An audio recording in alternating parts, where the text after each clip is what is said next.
So this is Jamaica. I had a quick look at Jamaica's data a few months ago when someone asked me. Initially, I found data from one source, and which was up to 2021. I cannot access that source anymore. I don't know where it's gone, but I have that data. And then recently, I've accessed from their statistics department.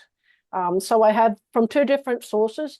You don't need to look at the absolute numbers because there's some discrepancies, but the trending is what's important. So this is births and deaths by month of occurrence in Jamaica from 2017 to 2021. And what we see in Jamaica, like everywhere else, is we see slowly declining births over time, and we see slowly rising deaths. So when they rolled out, their first delivery of vaccines was from COVAX, and it was accompanied by an immediate spike in deaths.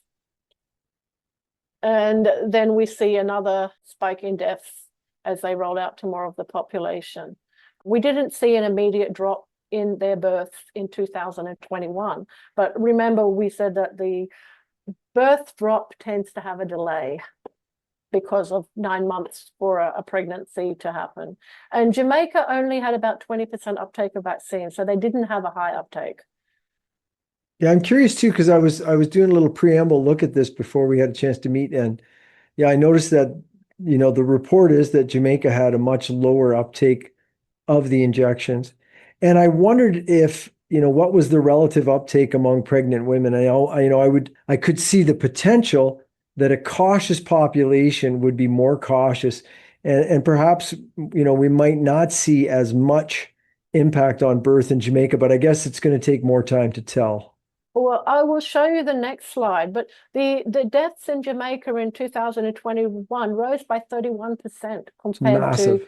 2020. So even though they didn't have a high uptake, they had a massive spike in deaths. That is a So massive rise in dying. catastrophic rise in deaths. So this is the other source of data I found recently from Jamaica's Registrar General Department.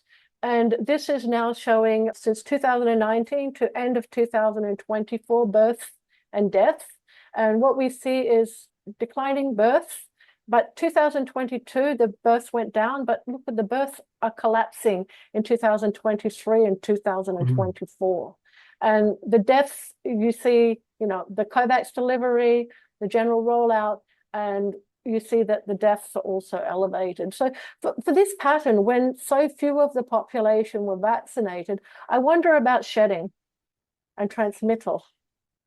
Good point. That the rest of the population might still be affected. And it's interesting too, looking at the left side of the death curve, the orange curve, looking at March 2020, that's the peak of infection. That's the beginning, March, May, and yet it's pretty unremarkable in terms of dying. Things really get going in the funeral business when the shots come out once again. Yeah, absolutely. This one, I found this also from the registrar's department. This was looking at first dose and fully dosed, so first and second doses. So we see the initial first dosing. I assume these went to elderly and vulnerable people, and we see an immediate spike. But for this, what we see is the spike is going up with the bringing in of the second doses, and then it dropped off, but there's still ongoing deaths. So, I suspect there's cumulative impacts over time and delayed impacts.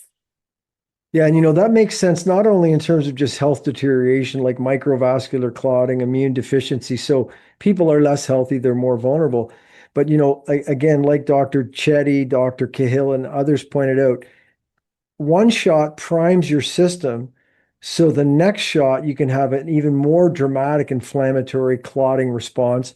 And I think that, that is mechanistically a good explanation for one of the reasons why the boosters in many places are more deadly than the initial shots.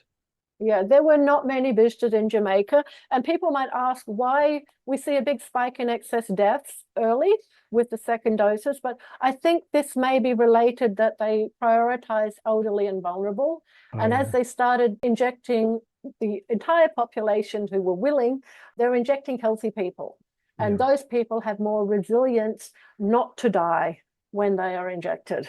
Yeah, more of a long-term outcome, and we're still in the early game. And forgive me, when I said boosted, I could have said repeat dosing. In other words, the second dose, you're dosing somebody with the primed immune system to have a hyperinflammatory response to the spike production. Yeah, so I prefer to refer to third, fourth, fifth dose, whatever. That makes more It's sense. probably more appropriate, and that should have raised alarm bells. Since when did anyone ever need a vaccine that you take every 4 months or 6 months? Yeah. That's not a vaccine. That's a maintenance medication to maintain something happening in the recipient's body. Yeah, we're living in 1984 when people's reality can just be reset on a regular basis. Luckily our audience isn't in that group, but unfortunately a lot of people are. And the idea that like, oh, it used to be, yeah, if you get a vaccine, you're immune for life. Well, not anymore. If you get a vaccine, if you survive it, we're going to give you another one. And if you survive that, don't worry, we got more. Yeah, yeah. I mean, how many doses did countries buy to service their population? Australia got enough for, I don't know how many doses for the entire population, maybe 20 times what they needed. Yeah, Canada was similar and then gifted the jabs to other countries. And I literally have friends in Central America whose parents died from injections paid for with my Canadian taxpayer dollars. It's a great offense. Yeah, the Philippines also got donated vaccines, which caused, I was able to see they cause mortality as well. Oh, we've got some Filipino data coming up that's quite shocking. Yeah, so this is the births and deaths up to 2024. We can see their natural population growth has gone from 16,400 down to around 5,400. So what we're seeing over time is sharply declining births. And they also have an aging population, but Yeah, and it's not very old. all the orange bars from 2021 over are taller than the bars on the left, which means, as you said, Yeah, the increased dying is persistent. step change in mortality patterns. Yes. It's quite devastating when you think, we're talking about this as dry numbers, but these are people. These are Yeah. people who were killed, Yeah. families bereft, Yeah. communities and societies losing their best people.